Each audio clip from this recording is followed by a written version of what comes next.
bien-aimés, très chers peuple de Dieu, vous qui nous suivez de partout dans le monde entier sur notre chaîne YouTube Pasteur Vouda TV. Que le Seigneur vous bénisse pour votre attention particulière que vous ne cessez de nous accorder à tout moment. Et le Seigneur ne cesse également de vous faire du bien par nos interventions au travers de ces émissions. Que Dieu vous bénisse. C'est le vôtre, le pasteur Jean-Paul Vouda, de la communauté évangélique Armée des Vainqueurs. Et à chaque fois que le Seigneur nous permet, nous donne cette occasion de partager la parole de Dieu. Pour nous, c'est une responsabilité, mais en même temps, puisqu'elle est une mission de Dieu, nous avons le droit d'être disponibles pour vous apporter la parole du Seigneur. Alors que Dieu vous bénisse. Je vous salue, je salue toute votre famille, vos amis, toutes ces personnes qui nous suivent au travers de nos émissions. Ne cessez pas de vous abonner et d'amener beaucoup de personnes à s'abonner à notre chaîne YouTube, Pasteur Vouda TV. Et je pense que non seulement vous serez bénis, mais par vous, nous ne cessons de le dire, Dieu va bénir également les autres. Nous allons partager une pensée que le Seigneur a placée encore aujourd'hui dans notre cœur pour que nous puissions bénir son peuple. Mais j'aimerais que nous puissions d'abord prier, recommander ces moments entre les mains du Seigneur. Dieu notre Père, nous te disons merci. Nous recommandons ces moments que tu nous as donnés entre tes saintes mains. La Bible dit, l'homme ne vivra pas de pain seulement, mais de toute parole qui sortira de ta bouche. Si le pain est pour le corps, mais ta parole est pour notre esprit et notre âme. Nous voulons qu'en ces moments, que ta parole soit une parole prophétique, une parole de grâce, une parole de bénédiction pour nous. Au nom de Jésus-Christ, nous avons prié tout en demandant à ce que ton esprit puisse disposer nos cœurs à être des bénéficiaires de cette grâce que tu répands maintenant. Au nom de Jésus-Christ, nous avons prié et nous disons Amen. Que le Seigneur vous bénisse. J'aimerais que nous puissions partager une pensée que nous allons essayer de comprendre ensemble dans l'évangile selon Marc. Nous allons lire dans Marc, le chapitre 4, nous allons prendre le verset 37 à 41. Marc, chapitre 4, le verset 37 à 41. Nous lisons au nom de Jésus-Christ. La Bible dit, il s'éleva un grand tourbillon et les flots se jetaient dans la barque au point qu'elle se remplissait déjà. Et lui, on parle de Jésus, il dormait à la poupe sur le coussin. Ils le réveillèrent et lui dirent, « Maître, ne t'inquiètes-tu pas de ce que nous périssons ?» S'étant réveillé, au lieu de paniquer, la Bible dit, il menaça le vent et dit à la mer, « Silence, tais-toi !» Et le vent cessa, il y eut un grand calme. Puis il leur dit, pourquoi avez-vous ainsi peur? Comment n'avez-vous point de foi? Ils firent saisis d'une grande frayeur et ils se dirent les uns aux autres, quel est donc celui-ci à qui obéissent même les vents et la mer, la tempête? Gloire à Dieu. Nous allons partager un thème que nous avons intitulé l'ordre des commandements. L'ordre des commandements. Vous savez, sur la terre, là où nous vivons, partout où nous sommes, il y a toujours un échelonnement de choses. Il y a un ordre de choses par rapport à certains principes qui régissent les hommes. Par rapport à la société, il y a toujours un ordre de choses qui est établi. Même par rapport à la nature, il y a toujours un ordre de choses qui s'établit. Même involontairement ou indépendamment de l'homme, mais il y a des choses qui s'établissent par ordre. Alors, même dans l'humanité, tout est classifié par rapport à un ordre. Alors, ici, la Bible dit que le Seigneur Jésus-Christ était en train de traverser avec ses disciples pour se diriger dans une ville, dans la Décapole. À cette époque-là, c'était les villes qui entouraient la mer de Galilée. Alors, la ville où Jésus se rendait avec ses disciples, c'était la ville de Gadara, pour une mission spécifique que le Seigneur avait dans cette ville-là. Mais la Bible dit, pendant qu'ils étaient en train de traverser la mer, le vent, la tempête s'éleva. La Bible a même précisé que le vent était si contraire, les vents s'imposaient et s'opposaient à leur traversée, à tel point qu'ils avaient déjà en eux cette peur-là de se noyer et de perdre leur vie. Mais ce qui m'a étonné et que j'ai remarqué, c'est que tout le monde avait paniqué, mais il y avait une seule personne qui n'avait pas paniqué, qui n'avait pas peur et qui même dormait. C'était le Seigneur Jésus-Christ. Alléluia. C'était le Seigneur Jésus-Christ. J'aimerais dire à une personne que ce qui te fait paniquer ne fera jamais paniquer ton Dieu. Ce qui te fait paniquer ne fera jamais paniquer ton Jésus. Parce que la Bible dit, lui, il est celui qui est le maître et le premier en tout.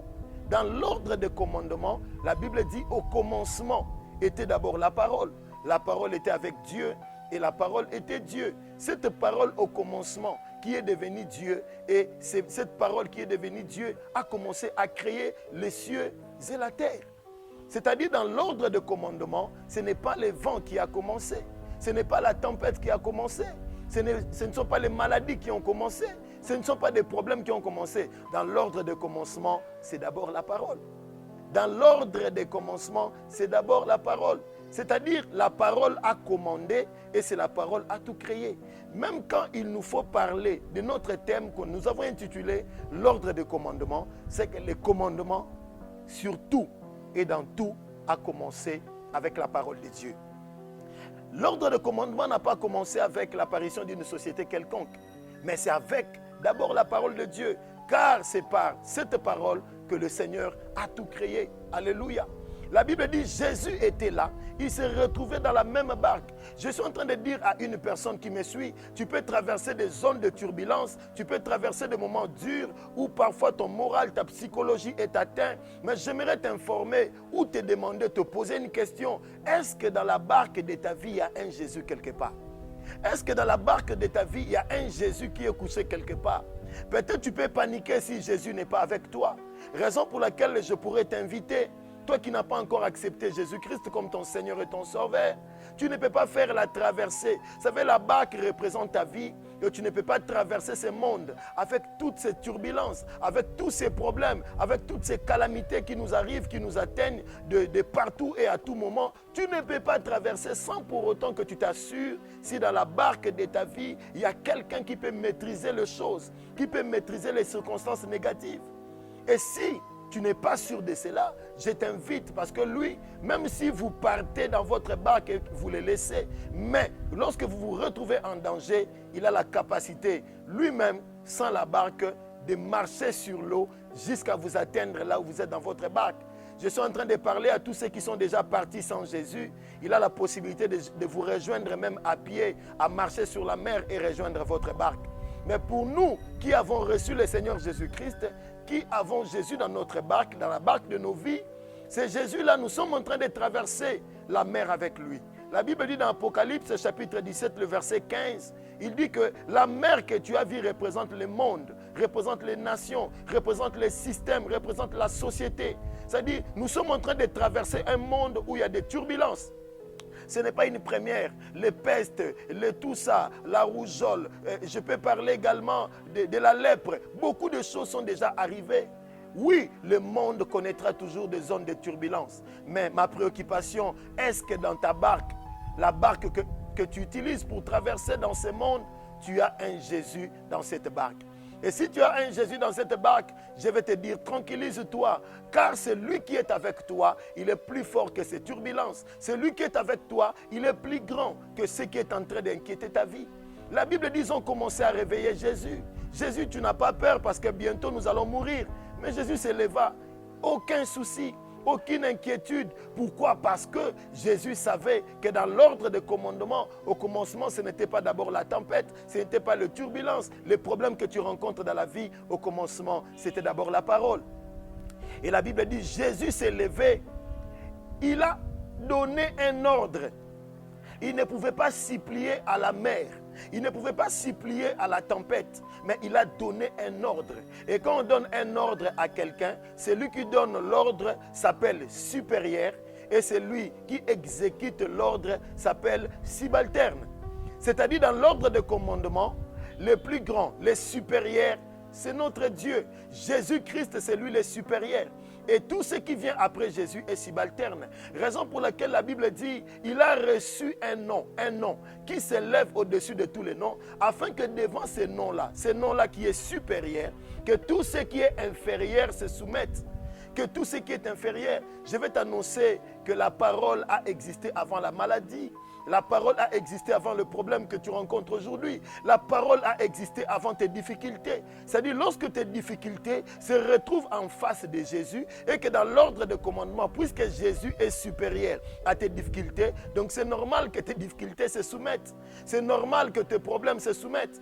Raison pour laquelle quand même il est arrivé dans la ville de Gadara, la Bible dit qu'il n'a rien dit, mais c'est lui qui avait une légion de démons que personne ne pouvait maîtriser. Il est venu s'agenouiller parce qu'il se disait, même si nous avons une légion, 5 000 à 6 000 démons dans les corps, mais c'est lui qui est devant nous, c'est notre supérieur. La mer et la tempête se sont retrouvés devant leur supérieur. Écoutez, s'ils n'ont pas respecté les disciples parce qu'ils pouvaient se dire que nous avons existé, la Bible dit au commencement, l'homme est venu, la matière, le corps que Dieu a formé, c'était après la mer, c'était après les vents. Mais c'est lui qui était avec eux. Lui, il a existé avant la mer. Raison pour laquelle il a seulement commandé, il a seulement donné un ordre. Alors, nous allons lire dans Colossiens, le chapitre 1, les versets 15 à 18. Rapidement, Colossiens, chapitre 1, le verset 15 à 18. Regardez ce que la Bible nous réserve comme surprise. La Bible dit, il est l'image du Dieu invisible. On parle de la parole de Jésus-Christ. Le premier-né de toute la création. C'est-à-dire la création s'est retrouvée en face du Fils premier-né. C'est-à-dire Jésus avant et tout après. Alors tout ce qui se retrouve après Jésus se soumet au nom de Jésus. Tout ce qui se retrouve après Jésus, tout ce qui a été créé par Jésus et pour Jésus, a l'obligation de se soumettre. Même le diable. La Bible dit au verset 16, « Car en lui ont été créées toutes les choses qui sont dans les cieux et sur la terre, les visibles et les invisibles, le trône, même le trône que le diable a, c'est Jésus qui a créé ce trône. C'est lui qui lui a donné cette autorité. Dignité, domination, autorité, tout a été créé par lui et pour lui. La Bible dit 17, il est avant toutes choses et toutes choses subsistent en lui. Il est la tête du corps de l'Église. Il est le commencement, le premier-né d'entre les morts, afin d'être en tout les premiers. Afin d'être en tout les premiers. Donc les vents et la tempête se sont retrouvés en face de leur supérieur. Je me rappelle dans la Bible, dans le livre de Luc, chapitre 7. Dans Luc, chapitre 7, si nous lisons cela, peut-être vous pouvez lire à la maison, le verset 2 à 10. La Bible nous parle d'une histoire d'un centenier, qui parlait d'une histoire d'un centenier. La Bible dit que les centeniers qui étaient en même temps une autorité militaire, avait un problème. Son serviteur était malade. Son serviteur avait un sérieux problème de santé. Mais qu'est-ce qui va se passer? La Bible dit, lorsqu'il a appris que Jésus était à Capernaum, il a envoyé des gens pour que... on a demandé au chef de la synagogue, à Jésus, d'aller guérir le serviteur de ce centenier qui était un partenaire qui soutenait l'œuvre de Dieu. Alors, qu'est-ce qui va se passer? La Bible dit, pendant que Jésus a voulu partir, le centenier lui a dit, ne te déplace pas. Ne te déplace pas. Moi, j'ai des gens qui sont sous mes ordres. J'ai une centaine de militaires. Lorsque je donne un ordre, cela est exécuté. Alors, moi, j'ai sous mon autorité simplement les militaires. Mais toi, dans l'ordre de commandement, ce ne sont pas seulement les militaires qui te sont soumis, mais toi, il y a même la nature qui t'est soumise, il y a même le vent, la tempête qui te sont soumis, il y a même beaucoup de choses, même les démons, les esprits. J'aimerais dire à quelqu'un, si pour les centeniers, il n'y a que les soldats qui lui sont soumis, mais pour notre Dieu, pour Jésus, il y a beaucoup de choses qui lui sont soumises, même en esprit, les choses qui lui sont soumises. Le diable n'ait pas peur. Dans l'ordre de commandement, le diable ou la maladie n'est pas l'esprit supérieur. Parce que la Bible même dit le dernier ennemi qui sera vaincu, c'est la mort. Ça dit même le diable n'est pas plus fort que la mort. La mort va tuer le diable selon l'Apocalypse parce que le diable aussi va mourir. C'est-à-dire la mort est plus forte que le diable. Si nous devrions être dans un arsenal militaire ou dans une institution militaire, nous dirions que le diable n'est pas un général. Le diable en soi, c'est un colonel. Le diable, c'est un colonel. La mort, c'est le général. Parce que même le diable mourra. Mais regardez ce que Jésus a fait. Il est allé à la croix de Golgotha, non pas pour vaincre le diable qui est le colonel, mais il est allé vaincre la mort.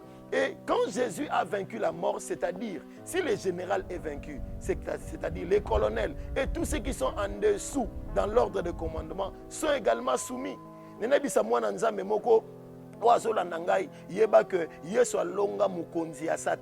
La mort est plus forte que le diable. Et ce qui est longa qui liwa, qui n'est conclusion. Pour dire qu'au banana diable, qui tatina se, qui tatina bandoki, qui tatina ba magicien, ils n'ont aucun pouvoir, aucune influence sur ta vie. Raison pour laquelle je te dirai, pour finir, dans l'ordre de commandement, le Seigneur Jésus-Christ a le pouvoir sur tout.